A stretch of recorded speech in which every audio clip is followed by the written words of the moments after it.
This week's theme is understanding financial and psychosocial harm. Our first session today is a topic that's been of high demand amongst RSI participants over the years. The Ergonomic Intervention Cost Benefit Calculator is presented today by Rick Goggins from the Washington State Department of Labor and Industries. Hello to everyone, and thanks for having me at this excellent event. I'm here to just introduce the Ergonomics Intervention Calculator for cost benefit. It's officially known as the Washington State Ergonomics Calculator. And the goal of developing it was to have something that practitioners could use to benefit analysis before an intervention to, cost justify it to decision makers. So what I'll be going over, just a really quick review of the business case for ergonomics, which actually is pretty good. How I used case studies to create the cost benefit model, a quick guide to how it can be used, and a couple of examples of other cost benefit models that are freely available that are similar because they were based at least in part on the Washington State model. So some reviews of just economic evaluations for occupational health and safety interventions that were done. This one by Tompa et al. A lot of these were ergonomic related. We have a tendency, I think, to do more cost benefit analysis than other safety and health disciplines. And they summarized, by industry where the most evidence was. So manufacturing and warehousing, they found strong evidence that these interventions had a positive economic effect for companies. There was moderate evidence for offices, healthcare, and transportation. And then they felt there was insufficient evidence for all the other sectors out there. So that was, promising in certain sectors and just more of an evidence that we need to do more studies in some of the other ones. Verbeek et al. Did a similar systematic review, and they were looking at, how long does it take for the interventions to pay for themselves? And again, most of these were ergonomic related. So they found, a positive net benefit in the first year on the median. And you can see most of the payback periods happened in less than a year. And there was, a modest return on most of them, but considerable return on others. So a few other studies took more than a year to pay themselves off, but did have some net benefits. And then there was one study that seemed like it was never quite going to pay itself off. So we're not always successful, but most of the time I think we do a pretty good job. So this is the study that I did, and I mean, it's kind of a stretch to call it a study. I really just scoured the internet for case studies out there on effectiveness of ergonomics interventions, and this is both program interventions as well as individual pieces of equipment and other types of solutions. And so the median benefits were actually really good. Although the caveat here is most people don't tend to publish their failures, so these numbers might be a bit optimistic. But more than 50% reduction in work-related musculoskeletal disorders, 80% reduction in lost work days, 70% reduction in workers' compensation costs, and a 20% increase in productivity. Although I will say a lot of those studies came from a while ago, and I think industry in general has kind of wrung all the productivity they can out of people. I doubt you're going to see a lot of 20% increases in productivity anymore. And I also found that most of the payback periods were less than a year. So in general, an ergonomics program, an ergonomics solution will pay for itself and relatively quickly. So I wanted to take those results and turn it into um, the predictive model, basically. And this is the concept behind it, that you have some injury costs because, things are less than ergonomically optimal.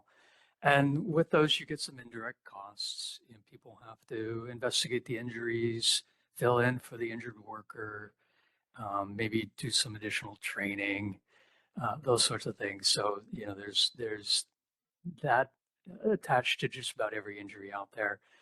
And then you might have an inefficient work process where there is some potential for productivity gains.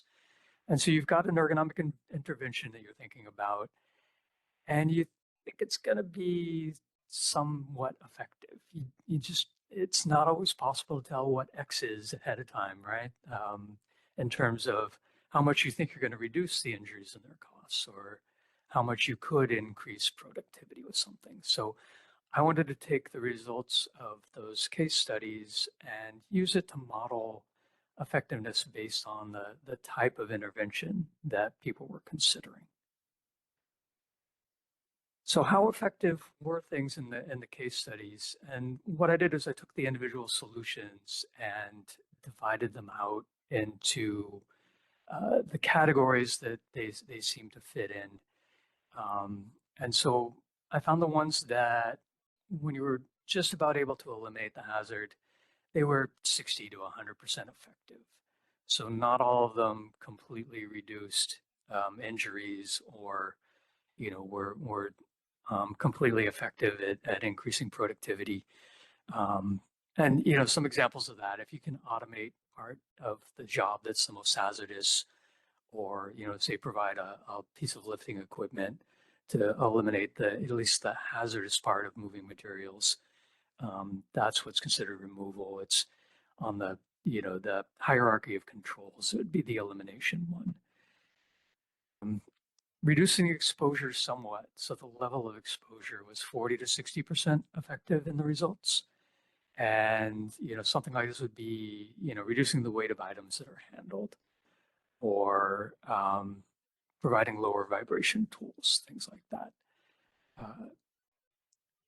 And for reducing the amount of time of exposure, that was about 20 to 40% effective. Job rotation was the most common one that was reported on, but some people were able to, redesign a task to reduce, the overall duration of hazardous exposure. And then the least effective solutions were, relying on people's actions alone. So we know people aren't necessarily 100% reliable, no matter how much we train them and try to show them the safest way to do the jobs. When you rely on their behavior, you don't always get the results you're looking for. So the examples here were lifting techniques training, and having team lifting policies where it's like, oh, if it looks heavy, go get some help. I would say the 10 to 20% effective, that was based on really just a couple of published studies. And I wouldn't put too much faith in those types of numbers. You really have to do behavioral interventions really well in order to see a positive effect. So out of those results, I took some fairly conservative numbers to put into the calculator. So in terms of, a solution, pretty much exposure to hazard, said maybe a 70% reduction in claims and related costs, and sort of a similar thing for all the rest of them that you can see there.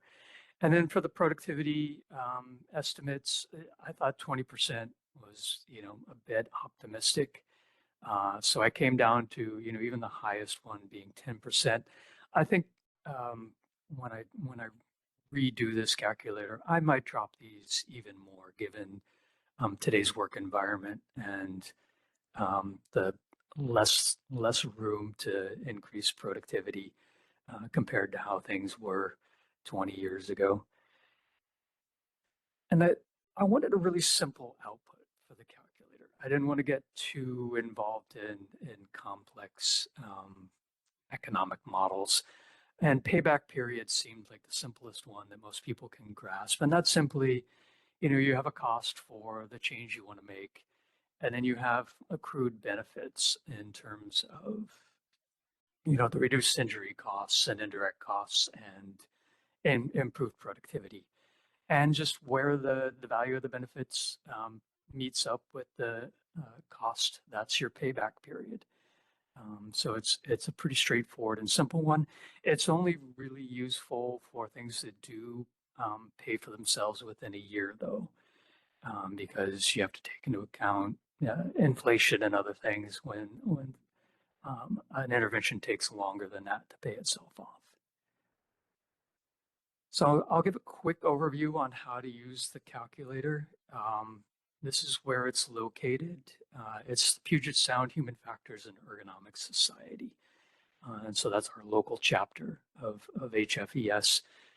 And if you have your smartphone ready, you can shoot the QR code there to pull it up to be able to take a quick look at it. It's actually a series of materials, both the calculator, an example of it in use, the instructions on how to use it, and some background information on, the numbers that went into it if you like to poke around behind the scenes. So I thought it'd be best to just present a case study as the demonstration on how to use it. I'm not going to actually pull up the calculator itself. I'll just do it, within PowerPoint. And I have to give a shout out to Jeff Tiedemann with the state of California, who shared this scenario with me. And it's pallet wrapping, basically manual pallet wrapping in a manufacturing environment where they're doing this task quite a bit. And so the scenario is you've got two workers, and they spend quite a bit of their time wrapping pallets, as well as moving things around the loading dock. Their pay rate's $30 an hour, and that's pay and benefits considered. And they wrap a lot of pallets every year, and it's 3.5 minutes per pallet to walk all the way around it. And there have been a couple of injuries in the past 3 years. So a back strain last year, fortunately none the year before, but a shoulder strain the year before that. And for an area where there's only two workers to have a couple of injuries relatively recently, it's a sign that things probably need to change. So this is how it gets entered into the calculator. You take the number of employees in the job and their average salary and just enter it up here in the top. And then you select the injury type and the number in each year. And these numbers over here will automatically populate. And they are based on, well, it's Washington State workers' compensation data. So obviously, if you're in a different jurisdiction, it would help to have your own numbers. But you can, in the calculator, replace any of these numbers with your own. And the more specific you get, if you have numbers just for your company of the actual costs, that's going to give you a better result. The indirect costs are basically just a ratio to the direct costs based on some published studies. And again, if you have a better number for the indirect costs, you can replace those as well.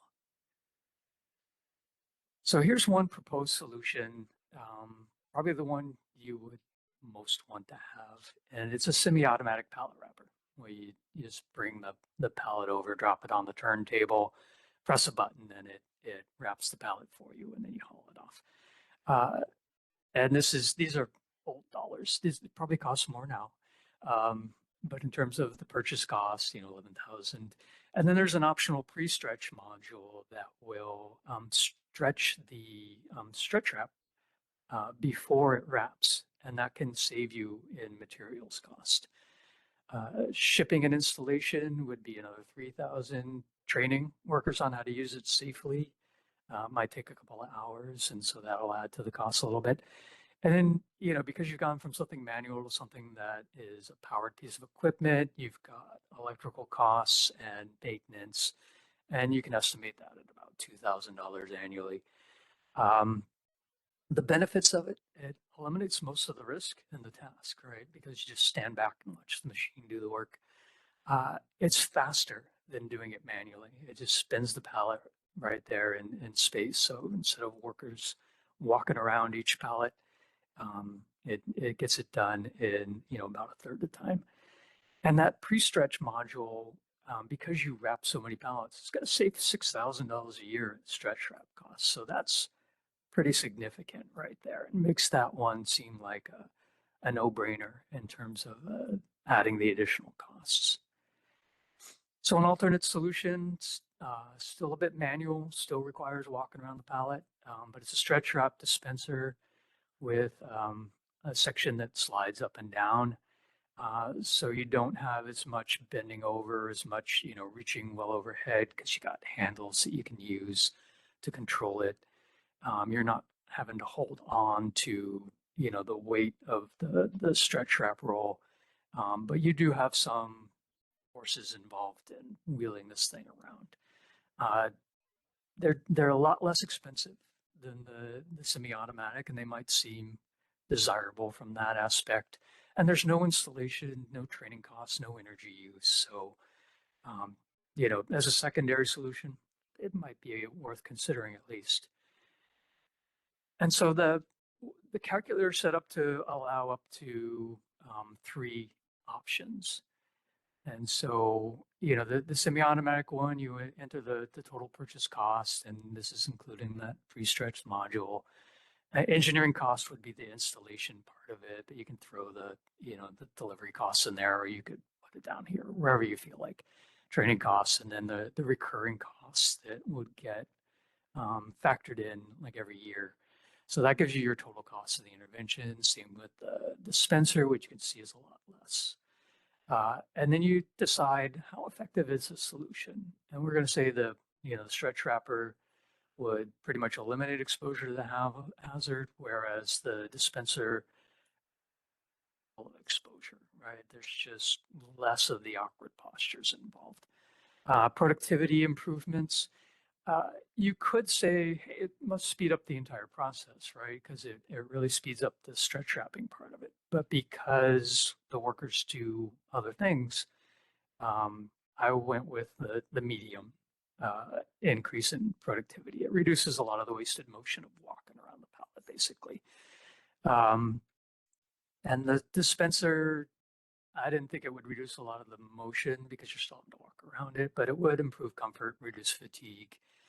So low there. And obviously, if you do nothing, which is always an option, you don't see any reduction in injuries, and you don't expect to see any productivity gains. So it's going to turn out to be a non-impact kind of approach. So this is where everything sort of shows up in the calculator based on those inputs. So most of this is going to be automatically calculated. You can see the 70% reduction in claims for the automatic wrapper and the 40% for the dispenser. And then the resulting reduction in claims costs and indirect costs, and the estimate of increase in productivity and what that means. And it's basically a calculation based on the number of workers, their average hourly salary multiplied out over the year with a 5% increase in productivity.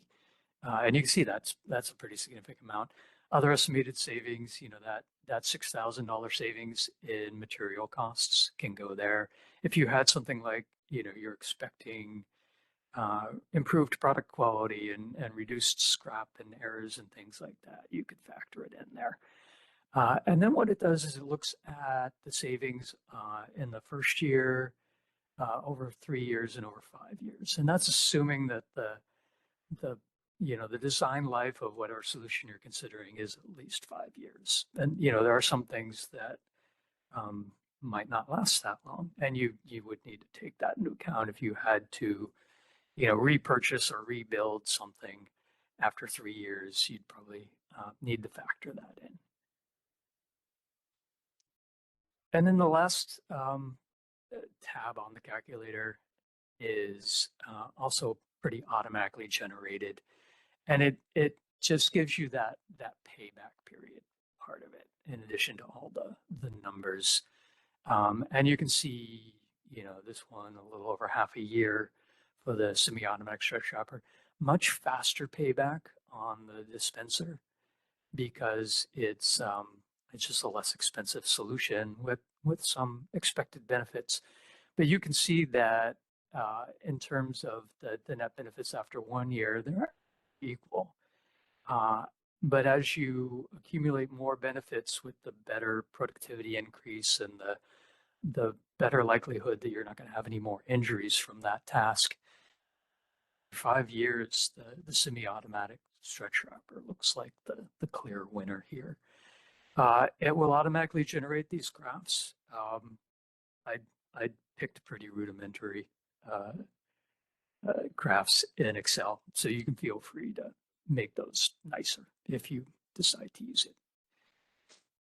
So really quickly, just a couple of other ergonomics cost-benefit analysis models that exist.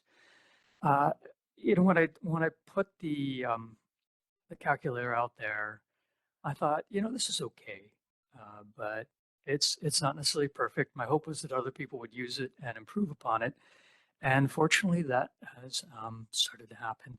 So this one comes out of Ohio University, and you can see it looks a bit more involved. It gives you more input, can model things, and really takes into account, things like quality that can be really important to justifying an intervention. So I think it's worth checking out as well if the Washington State model is a little too basic for you. And to set up our next speaker, Ontario has also created a very similar model. And so for those of you in that province, you're going to have something really specific to your own typical workers' compensation costs. And so they've done a really nice job with that as well. So with that, I will take questions. That is my email if you need to reach out to me at any point. Happy to talk people through, how to use the calculator if you have any questions. So thank you. Thanks, Rick. Actually, there's just one question that I see in the chat currently, and it just popped off on me here because the Slido came up. Have there been any attempts to quantify any cost benefits associated with psychosocial or wellness factors? That's a really good question. And yeah, we know the psychosocial and wellness are increasingly important in workplaces. I mean, I think they've always been important, but the recognition is there now. I've seen some wellness reviews. Most of them come out as being it's kind of worth it. I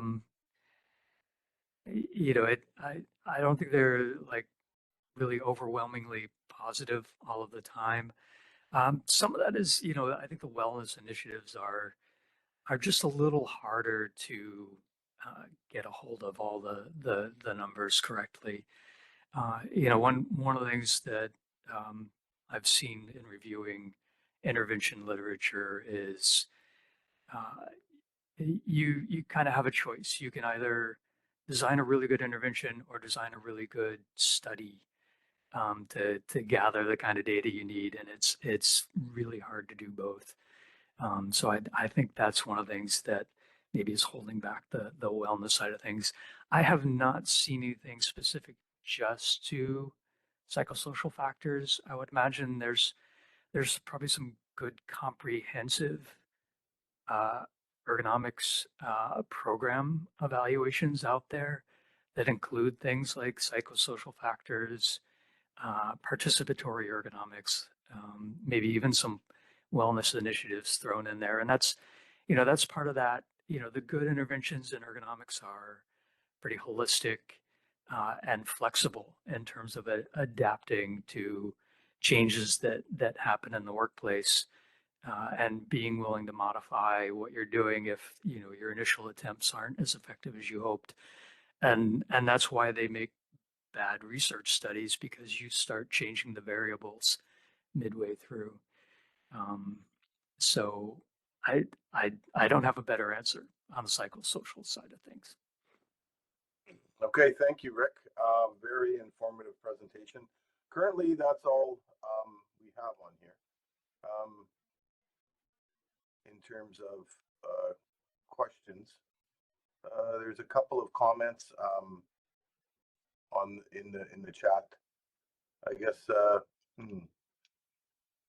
Okay, there's one more here. The cost benefit calculator assumes the cost of an injury is equivalent to the cost of productivity or other business costs. Have you seen additional disproportioned factors added to the ROI model to show how we weight the decision in favor of safety?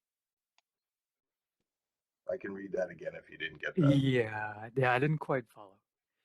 Okay, the comment says the cost benefit calculator assumes the cost of an injury is equivalent to the cost of productivity or other business costs. Have you seen additional disproportioned factors, that's what it says, added to the ROI model to show how we weigh the decision in favor of safety?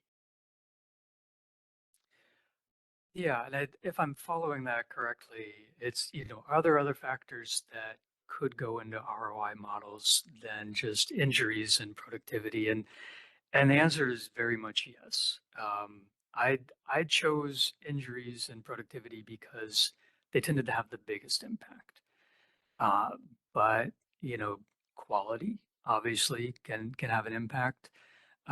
In certain environments, turnover is a really important one. Especially in healthcare, where bringing in new staff is a very expensive prospect.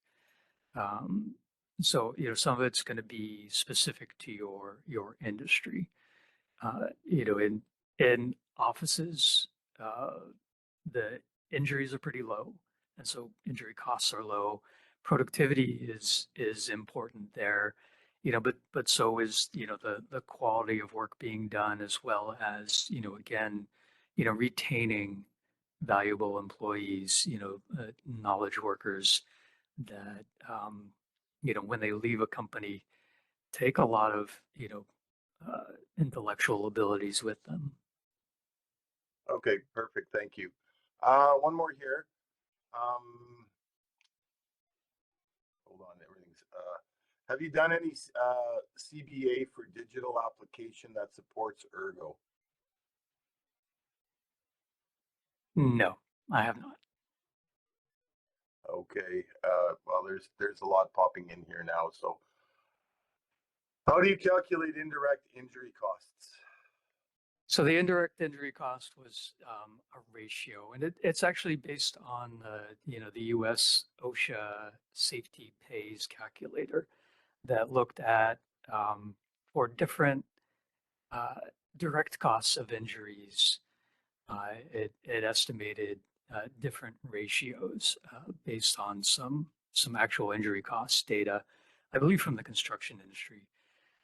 And so there's some fixed costs with every injury that occurs in terms of the investigation time and all of that.